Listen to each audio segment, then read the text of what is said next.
Dictation start होगी 3 second बाद।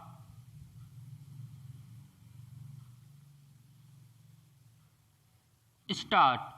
वायु प्रदूषण से निपटने के मुद्दे पर केंद्र, दिल्ली और संबंधित सरकारों के रवैये को लेकर सर्वोच्च अदालत ने तल्ख टिप्पणियां की हैं।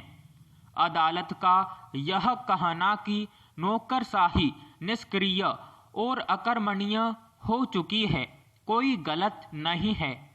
यह सिर्फ प्रदूषण से निपटने के मामले में ही नहीं, आमजन से सरोकार रखने वाले अधिकतर मामलों में नौकरशाही का जो रवैया देखने में आता है वह कम हैरानी पैदा नहीं करता।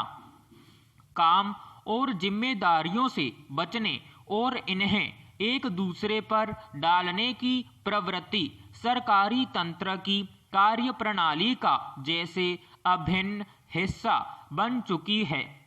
अधिकारी फैसले करने में जिस तरह से बचते दिखते हैं, भले ही इसके कारण कुछ भी क्यों न हो, उससे तो यही संदेश जाता है कि नौकरशाही काम निपटाने में नहीं बल्कि उसे टालने या लटकाए रखने में ज्यादा बेहतरी समझती है। वरना सर्वोच्च अदालत को यह कहने को क्यों मजबूर होना पड़ा कि नौकरशाही और सरकारें कोई फैसला करने के बजाय अदालत के निर्देश का इंतजार करती है और चाहती है कि फैसले अदालत करें। अगर सरकारी तंत्र चुस्ती से काम करे और अधिकारी जिम्मेदारियों को समझते हुए उनका निर्वहन करें तो उन पर उंगली उठे ही क्यों पैरा। लेकिन यह पीड़ादायक ही है कि हमारी नौकरशाही जिस तरह की कार्य संस्कृति में ढलती जा रही है, उसी का नतीजा है कि लोगों का सरकारी तंत्र पर से भरोसा उठने लगा है। गौरतलब है कि वायु प्रदूषण से जुड़े मामलों पर प्रधान न्यायाधीश की पीठ सुनवाई कर रही है। प्रदूषण के कारणों और इनसे निपटने के उपायों को लेकर अदालत केंद्र और दिल्ली सरकार से लगातार सवाल जवाब कर रही है। इसी का नतीजा है कि अब जाकर सरकारें कुछ हरकत में आई हैं। सवाल तो इस बात का है कि अदालत के दबाव से ही सरकारें सक्रिय क्यों होती हैं। प्रदूषण से निपटने के लिए जो कदम अदालत के निर्देशों के बाद उठाए जा रहे हैं वे तो पहले भी उठाए जा सकते थे। आखिर यह तो पूछा ही जा सकता है कि केंद्रीय प्रदूषण नियंत्रण बोर्ड, राज्यों के प्रदूषण नियंत्रण बोर्डों, राष्ट्रीय हरित पंचायत जैसे वैधानिक निकाय और पर्याप्त नियम कानूनों के बावजूद प्रदूषण रोकने के उपाय पहले से क्यों नहीं किए जाते। क्यों समस्याएं जस की तस बनी हुई हैं। अगर दिल्ली या पड़ोसी राज्यों में प्रदूषण मानकों का उल्लंघन करने वाली गतिविधियां हो रही हैं तो उन पर कार्रवाई की जिम्मेदारी किसकी बनती है। अगर मियाद पूरी कर चुके वाहनों को सड़कों पर दौड़ने दिया जा रहा है तो उसका जिम्मेदार किसे माना जाए। पैरा। प्रदूषण को लेकर सरकारें तब चेतती हैं जब साल के 2 महीने अक्टूबर और नवंबर में हवा ज्यादा खराब होती है। इस समस्या को सबसे गंभीर मानते हुए अभी से ऐसे कदम उठाए जाने चाहिए ताकि साल भर बाद उनका असर दिखे। इसके लिए नौकरशाही को अपनी जड़ता तोड़ने की जरूरत है।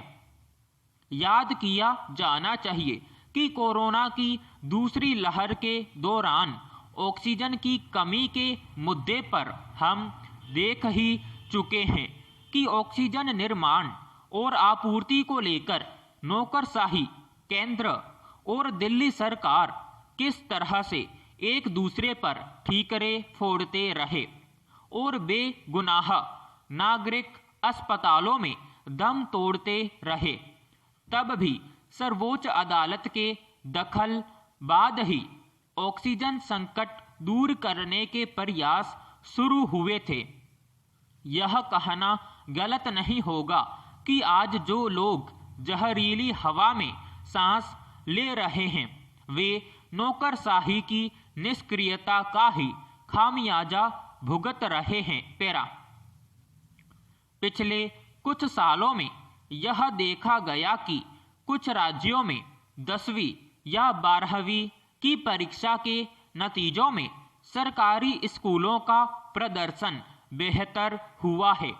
इससे एक संकेत यह निकलता है कि सरकारी स्कूलों में पढ़ाई लिखाई का स्तर पहले के मुकाबले अच्छा हुआ है।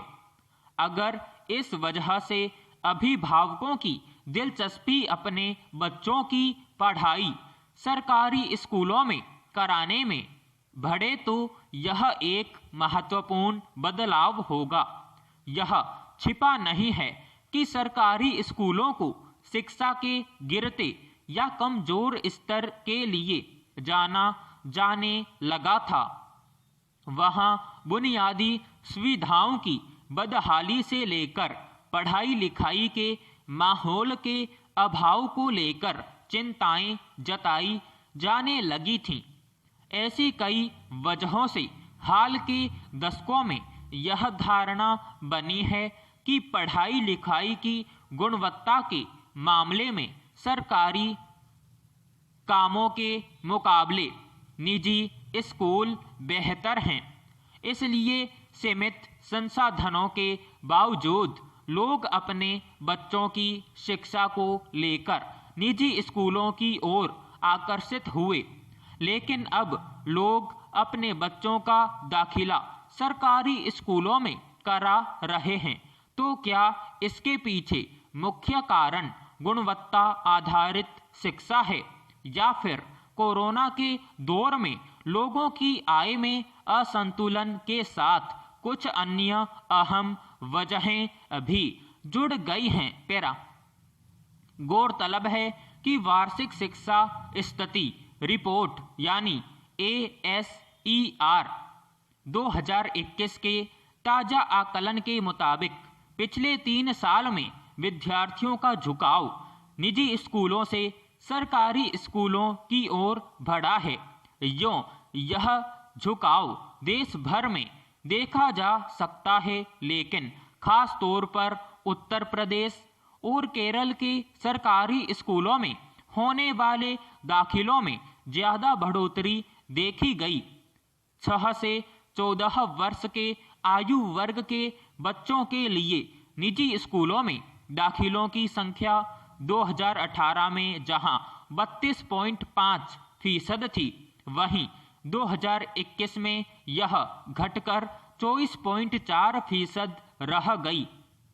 दूसरी ओर सरकारी स्कूलों में दाखिले का आंकड़ा 2018 में औसतन 64.3% था, जो इस साल बढ़कर 70.3% पर पहुंच गया। जबकि 2006 से 2014 तक निजी स्कूलों में दाखिले की संख्या में लगातार बढ़ोतरी देखी गई थी।